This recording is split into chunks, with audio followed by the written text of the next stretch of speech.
Good morning, नमस्ते, सुप्रभात सभी को, राम राम। ठीक है, अपन आज जो नाइन्थ क्लास का फर्स्ट टॉपिक है शब्द निर्माण करना। शब्द निर्माण, तो उस टॉपिक को अपन पढ़ेंगे। और उस टॉपिक को पढ़ने से पहले अपन कुछ शब्द पे आने से पहले कुछ वर्ण की जो सामान्य जानकारी है, उस सामान्य जानकारी को अपन देख करके एक बार पढ़ करके और उसके बाद फिर अपन आएंगे शब्द निर्माण पे। ठीक है, तो सबसे पहले अपन बात करेंगे वर्ण की। किसकी बात करेंगे अपन? वर्ण। ठीक है, अब वर्ण की अपन बात करें तो सबसे पहले ये देखेंगे कि वर्ण कहते किसे हैं। वर्ण कहते किसे हैं, तो इसकी पहचान है भाषा की। वर्ण की जो परिभाषा है उसमें है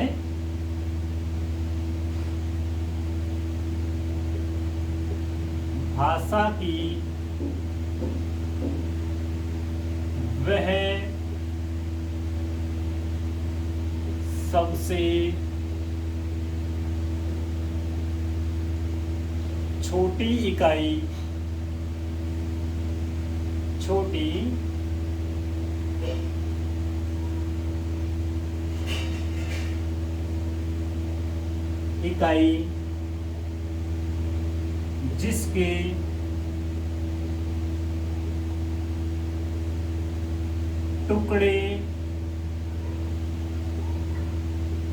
जिसके टुकड़े नहीं किए जा सकते, जिसके टुकड़े नहीं किए जा सकते,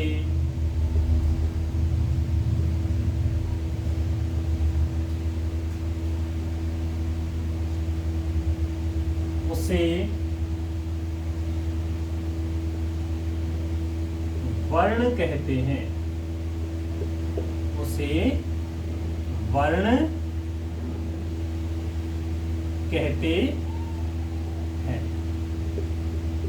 ठीक है, ये क्या है? वर्ण की पहचान है कि वर्ण किसे कहते हैं।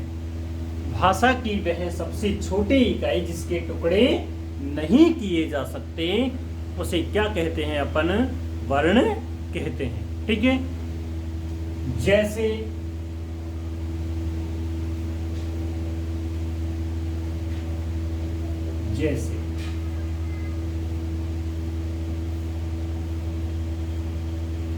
क,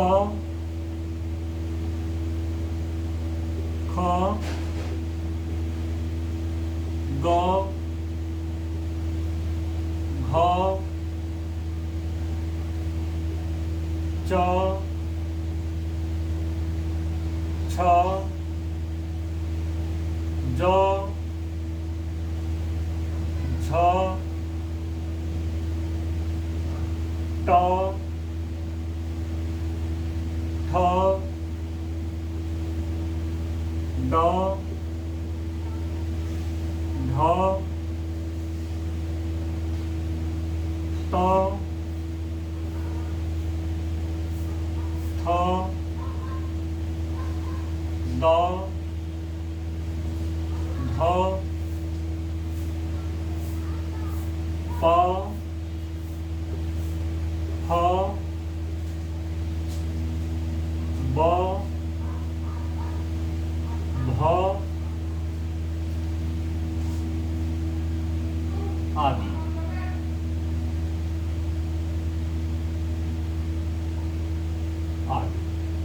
ठीक है, अब यहाँ पे जितने भी वर्ण अपन ने लिखे हैं वो सारे वर्ण किसमें आएंगे? उसको अपन क्या कहेंगे? इनको अपन जो भी अपन ने यहाँ पे ये लिखे हैं वो सारे के सारे वर्ण कहलाएंगे। क्यों कहलाएंगे वर्ण? क्या इनको अपन शब्द कह सकते हैं क्या? भाई ये जो अपन ने लिखे हैं इनको शब्द कह सकते हैं क्या अपन? नहीं कह सकते। क्यों नहीं कह सकते? क्योंकि शब्द जो होता है, शब्द के टुकड़े किए जा सकते हैं, लेकिन जो वर्ण है, वर्ण के टुकड़े नहीं किए जा सकते। वर्ण कैसा होता है? हलंत होता है।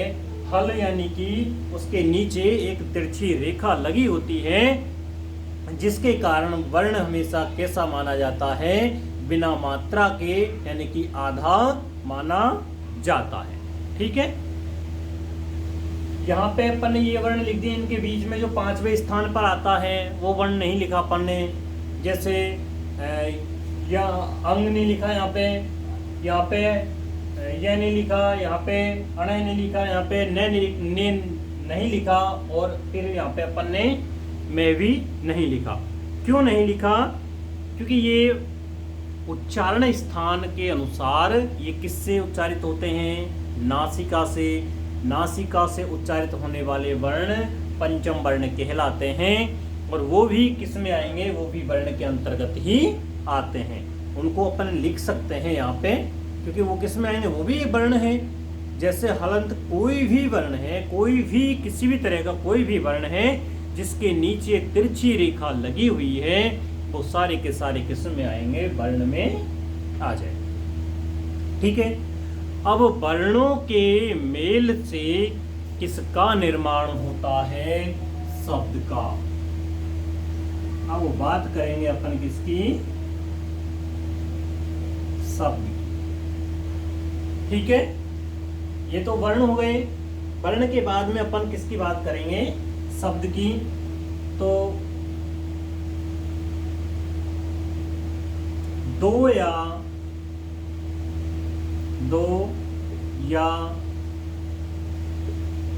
दो से अधिक वर्णों के मेल से, वर्णों के मेल से शब्द का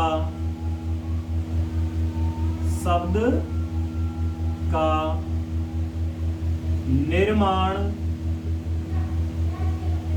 शब्द का निर्माण होता है। किसका निर्माण होता है? शब्द का निर्माण होता है। किससे होता है? वर्णों के मेल से। दो वर्ण भी हो सकते हैं और दो से अधिक भी हो सकते हैं। जहां पर वर्णों का मेल होगा, उन वर्णों के मेल से जो निकल करके जो सामने आएगा उसको अपन क्या कहेंगे? शब्द कहेंगे। ठीक है,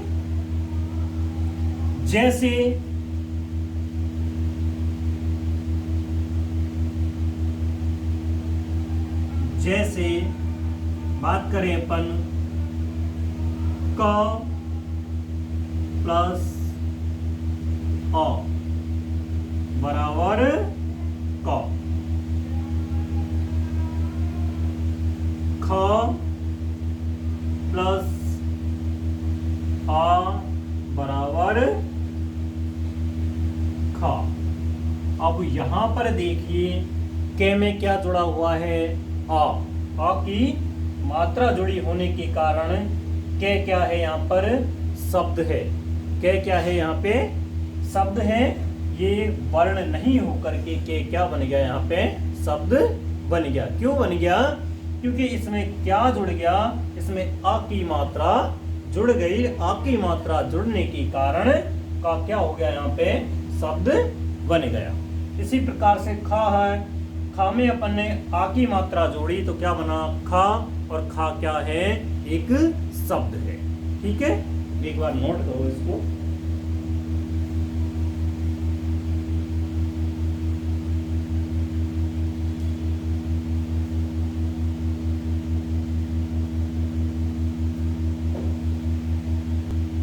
ठीक है, ये हो गया अपना वर्ण और शब्द के बारे में सामान्य जानकारी। ठीक है, शब्दों का निर्माण किससे होता है? वर्णों के मेल से। अब वर्ण उसमें कोई भी हो सकते हैं, स्वर भी हो सकते हैं, स्वर व्यंजन भी हो सकते हैं, व्यंजन व्यंजन भी हो सकते हैं या फिर व्यंजन और स्वर भी हो सकते हैं। ठीक है, अब बात करेंगे अपन शब्द निर्माण की। फर्स्ट जो टॉपिक है अपना वो कौन सा है? शब्द निर्माण।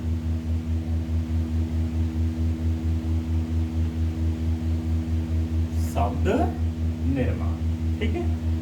शब्दों का निर्माण किस प्रकार से किया जाता है, तो उसकी अपन बात करेंगे। अब अपन देख रहे हैं कि शब्दों का निर्माण किस प्रकार से किया जा सकता है।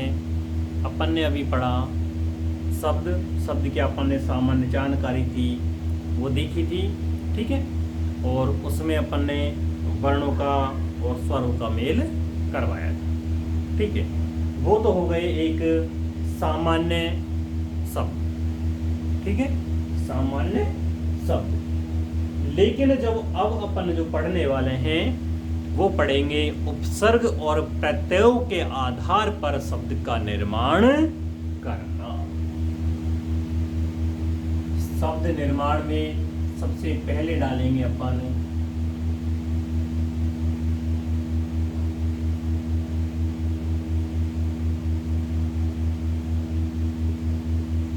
उपसर्ग व प्रत्ययों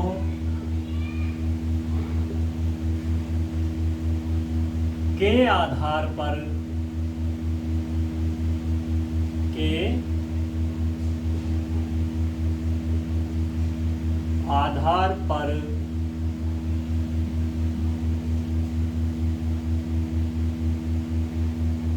शब्दों का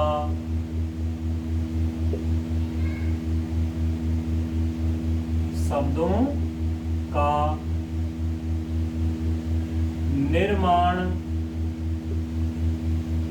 करना। किसका निर्माण करना? उपसर्ग और प्रत्ययों के आधार पर, यानी कि उपसर्गों को काम में लेकर के और प्रत्ययों को काम में लेकर के जो शब्द है अपना, उस शब्द में उपसर्गों को जोड़ करके उसी हिसाब तरीके से प्रत्ययों को जोड़ करके और जो अलग जो शब्द बनेगा उस शब्द का निर्माण करना, किस प्रकार से वो शब्द निकल करके अपने सामने आए, ठीक है। तो यहाँ पर अपन बात कर रहे हैं, तो सबसे पहले देखेंगे अपन उपसर्ग के अनुसार शब्द का निर्माण करना। नंबर 1 डालो और नंबर 1 पे लिखना है आपको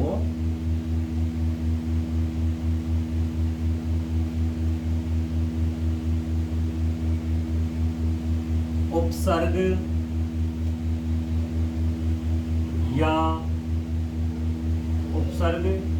की जगह तथा करो। उपसर्ग तथा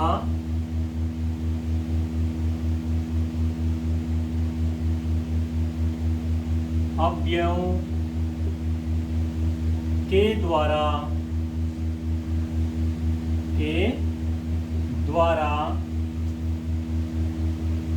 शब्दों का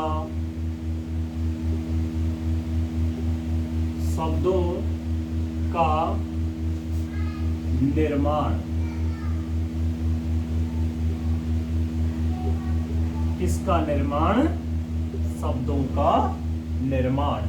अब आप कहोगे कि सर ये आपने तो ऊपर लिखा है कि उपसर्ग और प्रत्ययों के आधार पर, लेकिन ये बीच में ये अव्यय कहाँ से आ गया? बीच में ये अव्यय कहाँ से आ गया? तो एक बात अच्छे से सुन लो, जितने भी अव्यय हैं उनके अंदर ही उपसर्ग आते हैं। सारे के सारे उपसर्ग हैं वो क्या कहलाते हैं? अव्यय कहलाते हैं। सभी अव्यय उपसर्ग नहीं कहला सकते, लेकिन सभी उपसर्ग अव्यय होते हैं, ठीक है, सुन लिया। अब अपन इनके अनुसार एक एक करके धीरे धीरे और जो उपसर्ग है उन उपसर्गों के अनुसार अपन किसका निर्माण करेंगे? शब्दों का निर्माण करेंगे, ठीक है। लेकिन वो कितने प्रकार से होगा भाई। उपसर्ग और अव्यय जो है उनके आधार पर तो अपन शब्दों का निर्माण करेंगे, लेकिन उन शब्दों का निर्माण जो करना है वो भी कितने आधार पर होगा।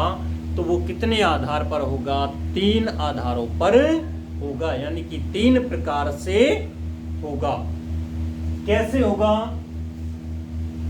नंबर 1,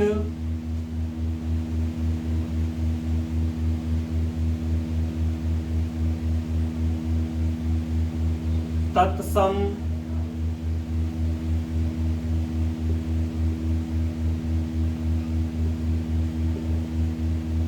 उपसर्गों से,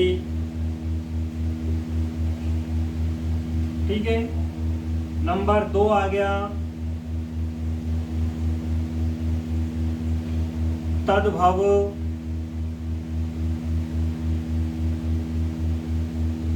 उपसर्गों से,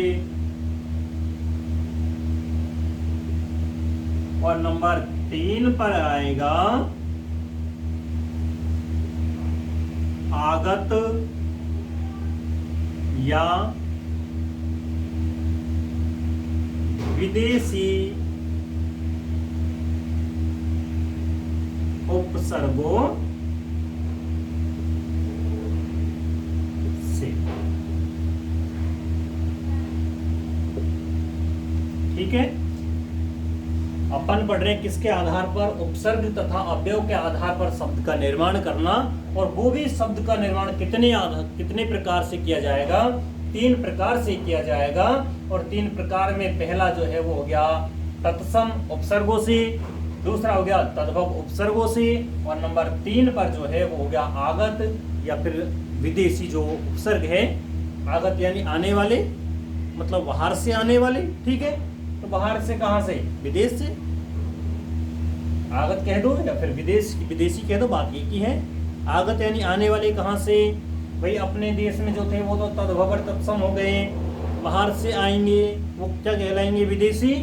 तो इसके आधार पर शब्दों का निर्माण करना कितने आधारों पर किया जाएगा? 3 आधारों पर 3 प्रकार से किया जाएगा। ठीक है, अब पूछोगे सर ये तत्सम क्या होता है, तद्भव क्या होता है? आगत तो आपने बता दिया कि आगत यानी कि विदेशी जो बाहर से आते हैं उनको अपन आगत कहते हैं या फिर विदेशी कहते हैं।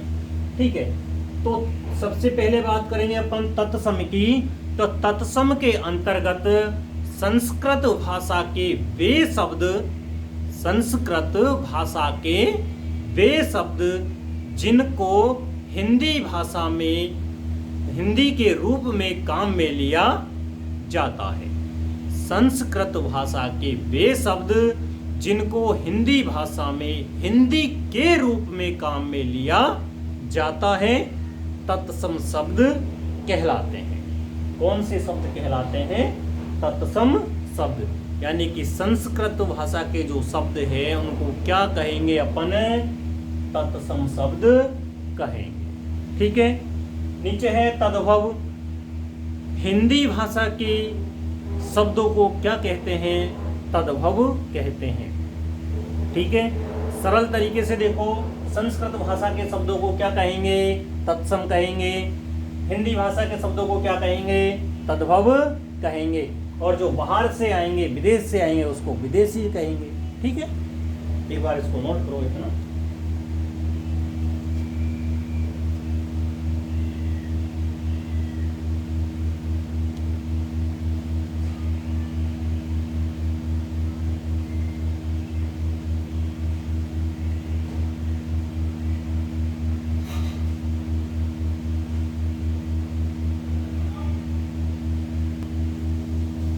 इसमें नंबर 1 किसकी बात करेंगे अपन? नंबर 1। और नंबर 1 पे कौन सा है? तत्सम उपसर्गों के अनुसार या तत्सम उपसर्गों से शब्दों का निर्माण करना। नंबर 1 डालो, तत्सम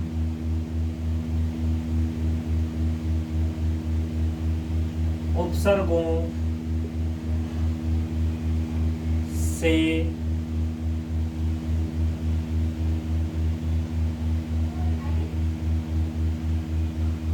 शब्द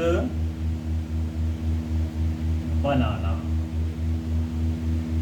या फिर शब्दों का निर्माण करना। बात एक ही है, शब्द बनाना या निर्माण करना। ठीक है, यहाँ पर अपन बात करेंगे तत्सम का मतलब क्या है। मैंने पहले ही बोल दिया, तत्सम का मतलब है संस्कृत के शब्दों को तत्सम कहते हैं। ठीक है, तो यहाँ पर जितने भी इस फर्स्ट वाले भाग में जितने भी उपसर्ग आएंगे वो सारे के सारे किसके होंगे, संस्कृत भाषा के उपसर्ग होंगे। कितने होते हैं संस्कृत भाषा में उपसर्ग? 22 होते हैं। ठीक है, संस्कृत भाषा की बात अलग करेंगे अपन, लेकिन सबसे पहले इसमें बीच में आ गया तो मेरे को बताना पड़ा कि संस्कृत भाषा के जो शब्द हैं उनको तत्सम कहते हैं और संस्कृत भाषा में उपसर्ग कितने होते हैं? 22 होते हैं। ठीक है, तो नंबर 1 और नंबर 1 पे बात करेंगे अपन अति। नंबर 1 पे जो उपसर्ग आएगा वो उपसर्ग कौन सा होगा? अपना अति। ठीक है, अति उपसर्ग शब्द कौन सा है? क्रम। ठीक है,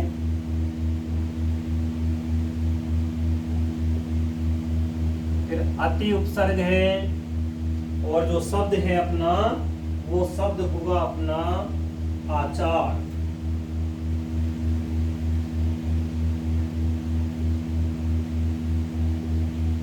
आचार। ठीक है, फिर है वही अति उपसर्ग है और शब्द कौन सा हो गया? रिक्त। शब्द कौन सा है? रिक्त। ठीक है, एक तरफ उपसर्ग है दूसरी तरफ शब्द है, दोनों को मिलाने से जो नया शब्द सामने आएगा वो शब्द अपना कौन सा होगा? वो शब्द जो बनेगा उसको अपन किस प्रकार से बनाएंगे? ठीक है, अति उपसर्ग में अपन ने क्रम शब्द को जोड़ा तो शब्द बनेगा अतिक्रम। अतिक्रम।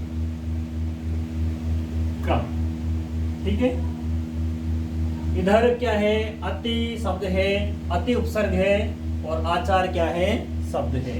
अति उपसर्ग आचार शब्द। शब्द जो बनेगा अपना वो होगा अत्याचार। अत्याचार। अत्याचार में कौन सा उपसर्ग है? अति। शब्द कौन सा है? आचार। ठीक है, नया शब्द क्या बना? अत्याचार। ठीक है, यहां पर तय आधा क्यों हुआ है? ये कहां से आ गया? ठीक है, तो ये यण संधि जो पढ़ोगे आप तो यण संधि में आपको ये कंडीशन दिखाई देगी, वहां पे ये नियम दिखाई देगा कि ई या ऊ के बाद में ए या आ हो तो ई का ये ऊ का वे हो जाता है। ठीक है, यहाँ पे क्या है? अति उपसर्ग है और शब्द क्या है अपना? रिक्त। तो शब्द जो बनेगा वो होगा अति रिक्त। अतिरिक्त। ठीक है, इस प्रकार से अपन पहले नंबर पे अपन ने अति को लिया। दूसरे नंबर पे जो उपसर्ग आएगा वो उपसर्ग होगा अपना अधि। नंबर दो पे उपसर्ग होगा अधि प्लस अक्ष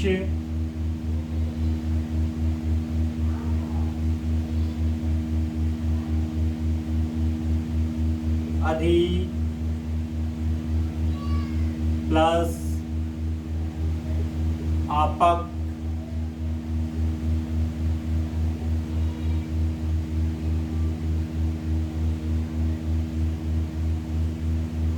अधि प्लस कार। ठीक है, यहां पे देखो क्या है? उपसर्ग अधि, इधर क्या है? अक्ष। शब्द जो बनेगा वो शब्द क्या होगा अपना? अध्यक्ष। शब्द क्या बनेगा? अध्यक्ष। ठीक है। इधर क्या है? अधि उपसर्ग है, आपक शब्द है, इससे जो शब्द बनेगा वो होगा अध्यापक। अध्यापक। दोनों के दोनों उदाहरण किसके हैं? यण संधि के। किसके हैं? यण संधि के। ठीक है। यहाँ पे क्या है? अधि उपसर्ग है, कार शब्द है, शब्द जो बनेगा वो हो जाएगा अधिकार।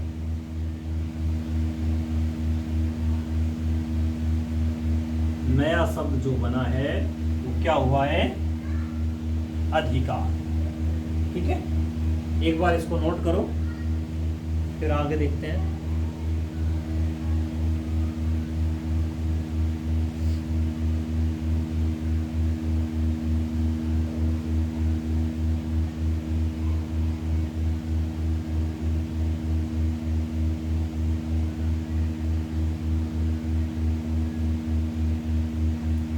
ठीक है। अगला जो है वो होगा अनु। नंबर 3 पे जो उपसर्ग आएगा वो कौन सा है? अनु उपसर्ग।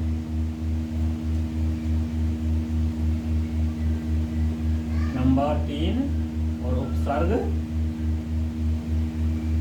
अनु प्लस वाद।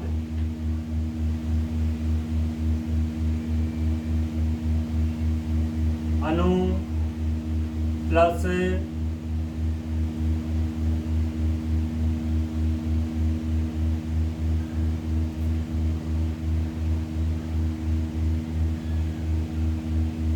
सार।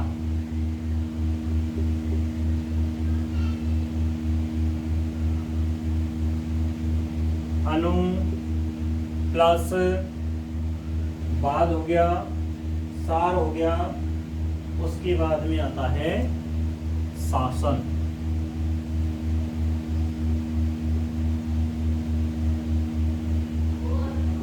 ठीक है।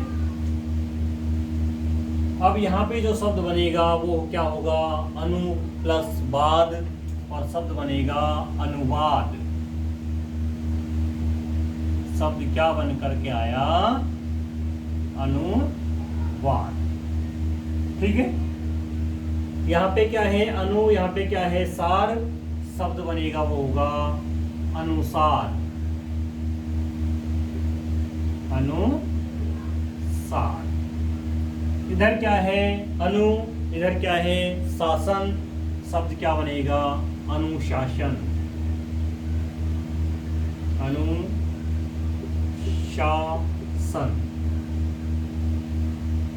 ठीक है।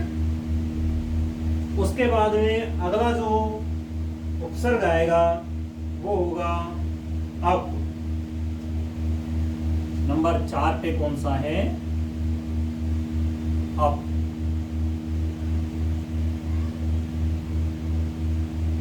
अप जो उपसर्ग है तो उसके साथ में जो शब्दों का प्रयोग किया जाएगा वो होगा, एक तो होगा कीर्ति।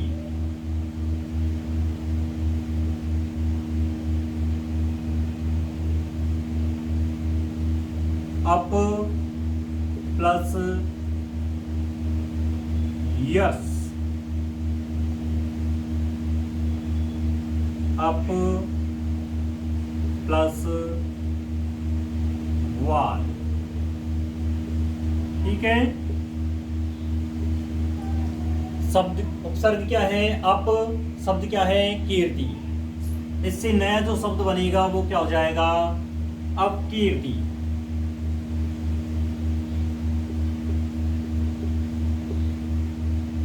अपकीर्ति। ठीक है। इधर क्या है? अप उपसर्ग है और यस। यस क्या है यहाँ पे? शब्द। शब्द जो बनेगा वो जाएगा अपयस।